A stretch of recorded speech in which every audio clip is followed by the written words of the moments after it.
Well, we'll take questions from the floor as and when they get tabled on the Q&A tab. Does that mean I should stop answering them? Just so we're clear. Yeah, I think you can leave answering them to the panel now, Andrew. That would be a good idea for the panel discussion. Why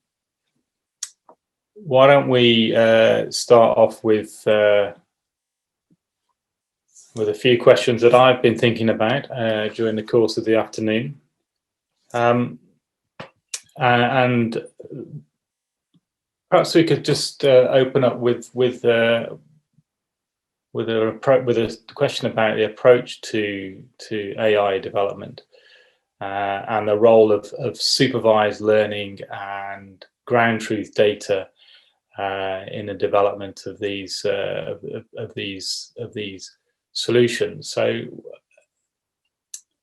who wants to give their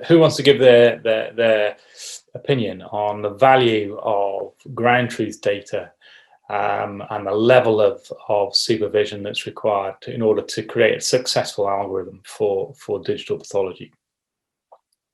Okay, I think I can probably direct that question rather than try and answer that question, because I see myself as kind of sitting somewhere in the middle in terms of algorithms that require lots and lots of data and lots of annotations, and algorithms that require not much data and not much annotation. And I can see on the panel, if I can put people on the spot, and I hope you won't mind it, Faisal being on kind of one end of the spectrum, the work that you have published recently on CLAM and TOAD, which is not requiring lots and lots of data and not requiring any annotations. And then on the other end of the spectrum, people like Scott, Lee, Andrew, ourselves, we've been using kind of supervised, semi-supervised approaches mainly for the work that we have been doing, although some of our work is now kind of, that's why I see myself sitting at the border here.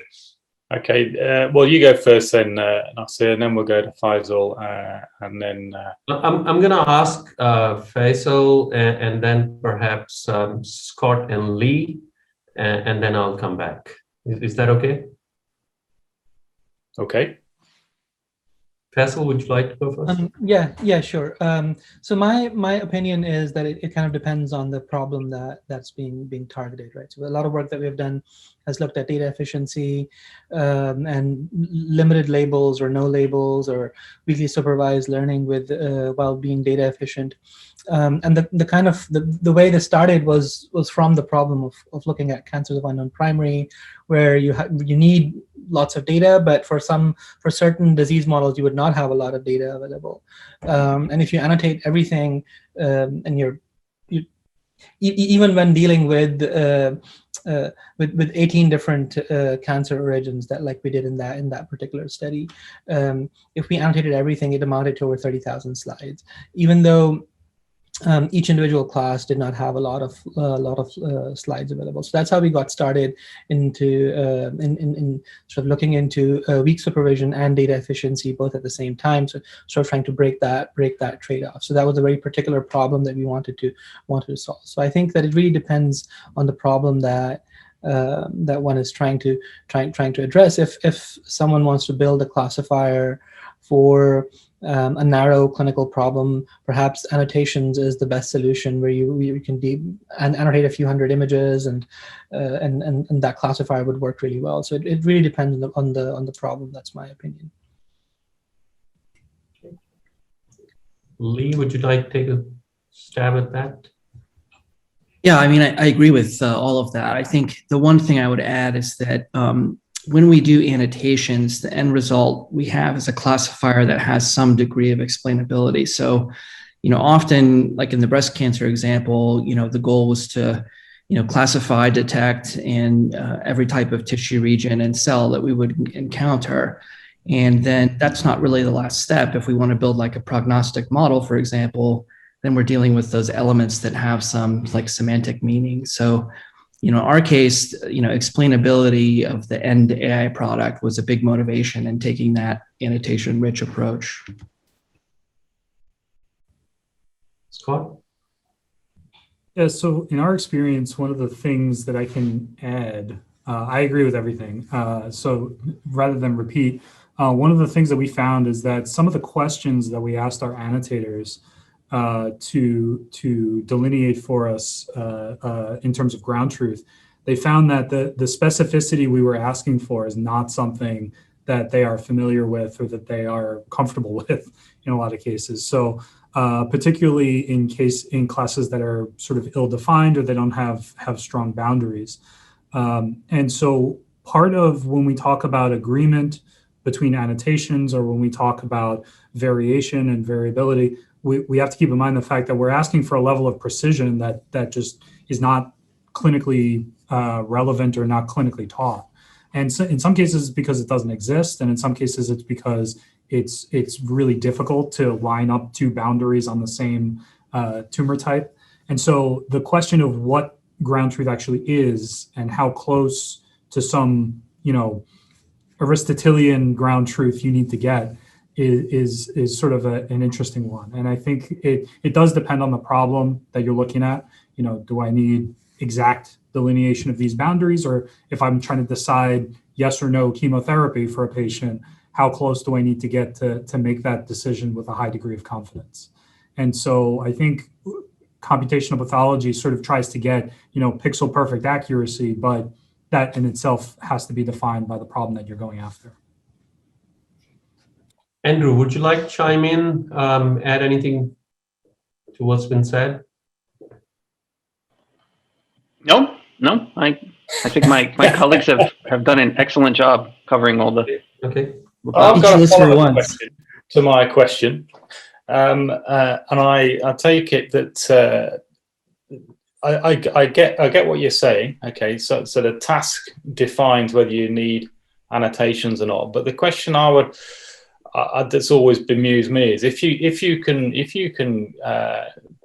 can deliver the task without annotations, why should you ever need annotations to deliver these tasks? So if you can deliver an algorithm that can separate, cancers of unknown primary without annotations, why would you ever need to do that? So interpretability is of course a big factor, as Lee mentioned. So weakly supervised models are becoming more and more interpretable, but it's not quite there where it's not comparable to somewhere where you have absolute perfect annotation, where everything is human interpretable. So interpretability is one of the biggest reasons. But there are a lot of efforts. Some of the work that we're doing by analyzing high attention regions and further using things like grading class activation maps and whatnot, and then there are also there's a parallel track of a lot of people in the computer science community at MIT and Carnegie Mellon and other places where they're looking at sparsity-based explainability methods, and they've made a lot of progress over the past year, and we're trying to bring some of that into weakly supervised models. So I guess over time, weak supervised models would become more and more interpretable, but for now, one of the supreme reasons to annotate everything would be interpretability. I mean, I think there's another case to be made where even weakly supervised or unsupervised learning approaches, they're more complex, right?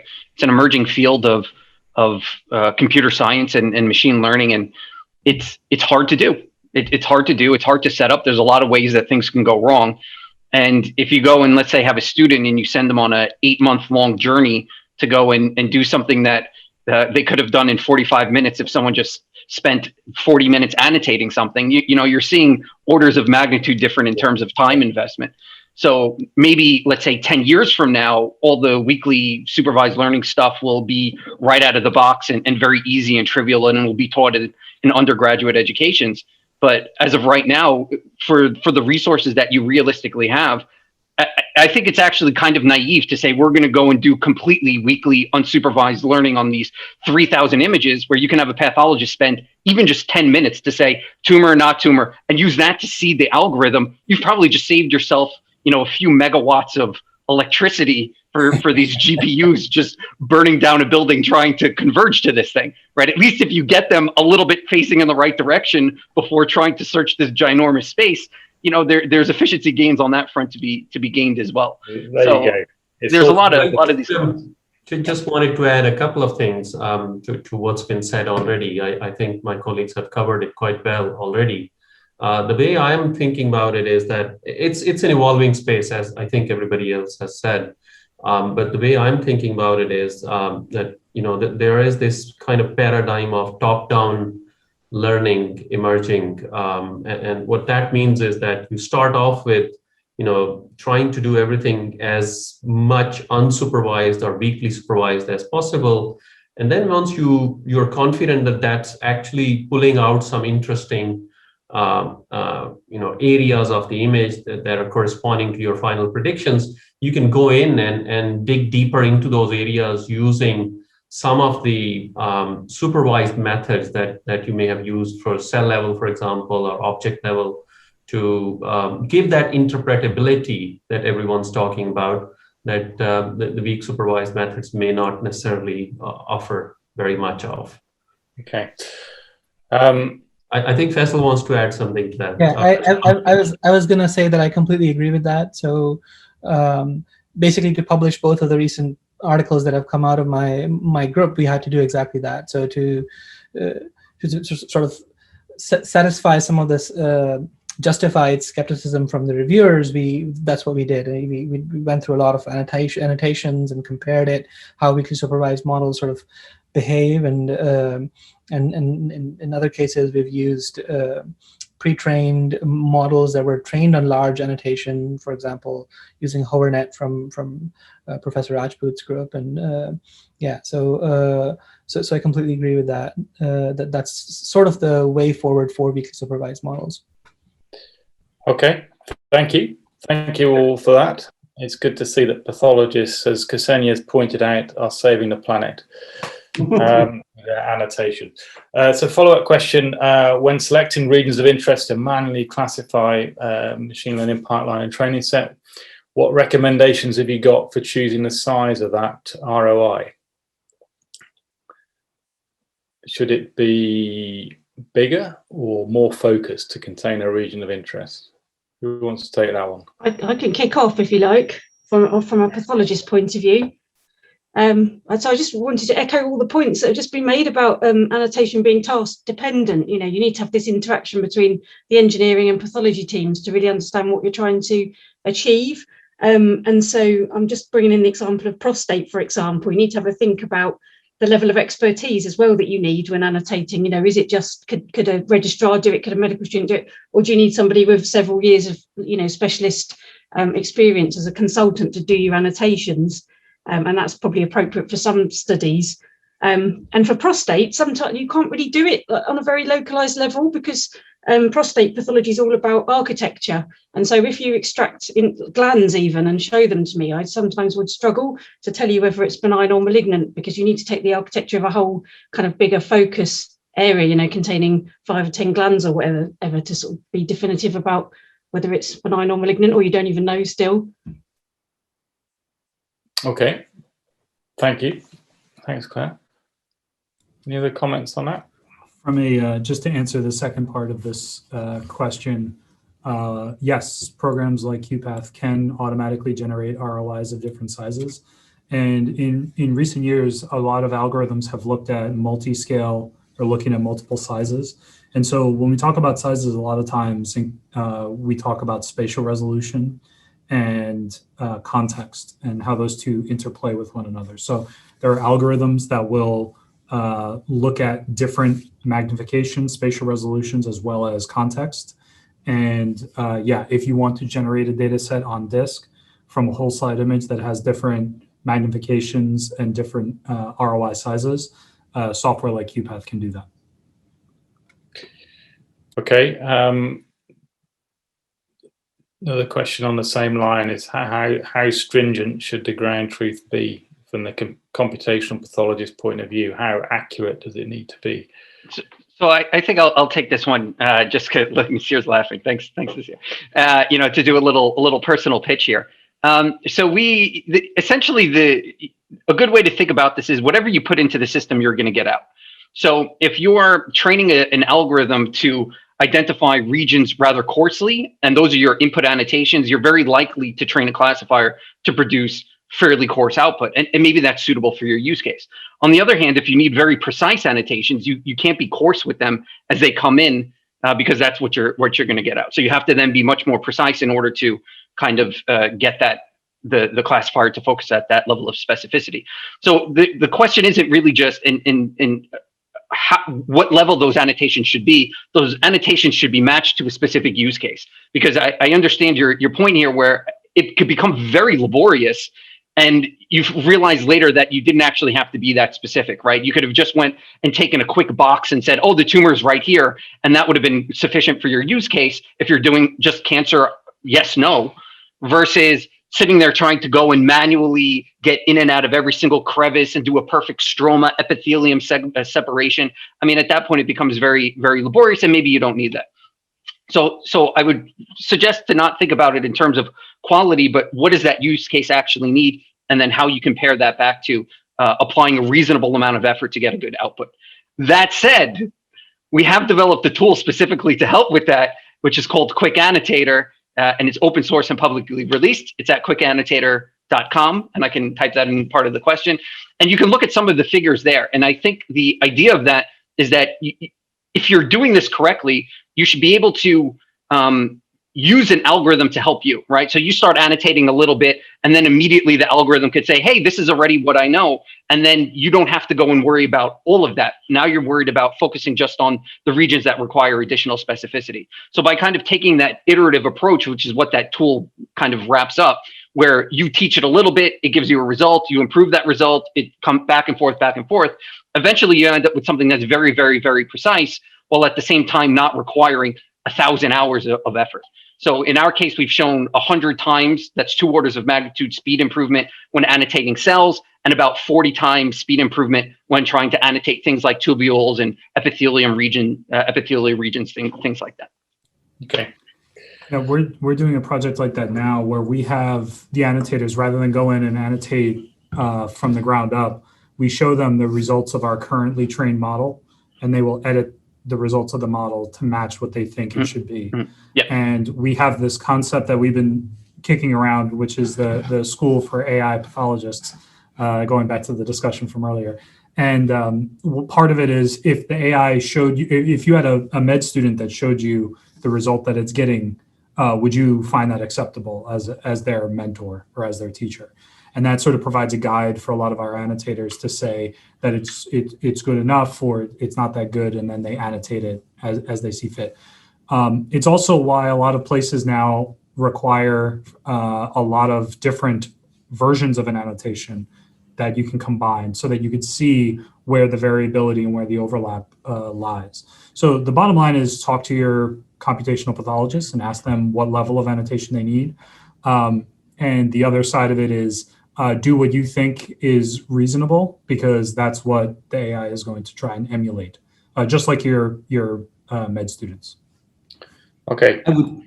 I would add really quick that these algorithms are very good at smoothing, and so one of the things that we see when we do annotations in large groups is we have people who are more on the sensitive side, people who are more on the specific side.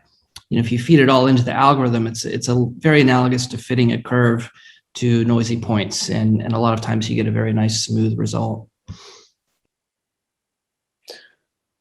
Okay. Can I add something, David? Yeah, go ahead. Yes, just for annotation, the additional point is the task of the algorithm. Why do you want, what is the functionality you expect from the algorithm that you are developing? Because you can develop algorithm, for example, to predict outcome, full stop. It will not provide you with anything else. But with a high level of annotation, you can predict the outcome, and you can grade the tumor, and you can type the tumor, and you can think about the clinical applicability of the algorithm. The point is researchers are trying to demonstrate the accuracy of AR. But if you look at the clinical application, you cannot use 200 algorithms or 300 algorithms to replace one pathologist. You are talking about a human being and comprehensive task that you need to carry out in the future. Even for lymph node metastasis, it's not just lymph node. It is, what about granuloma? What about metastatic carcinoma rather than the original site? What about lymphoma? So you need to actually, the annotation will provide you with high level of performance that you can replace pathologists at least with in some tasks. But thinking about one task and one ground truth data only and developing algorithm to answer this question will be a limited clinical value, even if it is very accurate. Because when we report the case, we report as a whole. We produce a report including everything. And I'm not expecting in the future to have 25 algorithms to report one case. So we need to have actually to think about annotation and explainability and the performance of the algorithm to be able to perform multitask. So we can use one algorithm or few algorithms to produce multitasks that can replace pathologists at least in some specific areas, like for example reporting core biopsy, reporting normal colon biopsy. If you have algorithm for reporting normal colon biopsy, you can detect microscopic colitis. Well, you don't need one for microscopic colitis and one for other disease and one for normal and one. Imagine how many algorithms you will use. So it is a bit of this is importance of annotation. I see annotation is very important if you are thinking about how to use it in a setting where we can replace at least part of the reporting pathologist. That's it. Okay, thanks, Imad. We're running up to time, I think. So I'm just going to fit in one last question. I've been waiting for someone to ask a question like this, so we're going to go for it now. Have you started using AI in practice yet, Imad? No, it is still in research. But we are using it for HER2 or PD-L1 or anything like that? We're still in development. Claire, how about you? I mean, we're so close. I'm just, because there's the PathLAKE algorithms we're developing, and we've had conversations about how we might roll those out as a lab developed test. But yeah, we're kind of, there's a gulf with several data protection impact assessments and a load of logistics in the middle, but we'll be there, like I'm confident, in the not too distant future. Excellent. Okay. Can I add something as well, David? We are using computational pathology, but what we are not using at the moment, image-based AI algorithm. But we are using Dragon and some, voice recognition. Yeah. So we are in the process. We are only one we are waiting is the image-based algorithm when you are talking about holocyte image. Yeah, that's a good point. Good point. Okay. Okay, well, I think we're up to time, guys. We'll take the rest of the questions and answer them offline. But I'd like to take this opportunity to thank everyone for it's been a really stimulating afternoon and a lot of very interesting content for today's masterclass. And thanks particularly to the panel for taking time out and responding to the questions from the floor. And we'll reconvene on Thursday, Nasir, unless there's any other closing remarks you want to make. Yeah, I was just going to say, again, that someone's phone's ringing. I hope it's not me. It's probably me. Sorry about that. I'm surprised we made it that far without someone's phone going off. So yeah, just want to echo what David said. Thank you to all the speakers and our chairs. I think we've had fantastic feedback already. Lots and lots of interaction. In fact, a lot more than we could have hoped for in a live session. 60 odd questions, most of them answered already in half a day session. So I think it's been wonderful, and I can't be thankful enough to all the speakers for your contributions, and looking forward to another exciting set of talks and our theory and hands-on session on Thursday for our deep learning tutorials, and also a couple of sessions on AI vendors demonstrating their toys. So don't miss out on those. Just one final point before we sign off. A lot of work has been put in by our team here at Warwick, particularly Hannah Blackburn, who has been in contact with most of the speakers.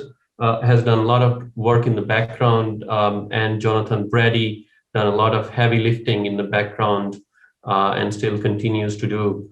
So just wanted to ask you to put your hands together for virtually for our admin team here, who's done a fantastic job.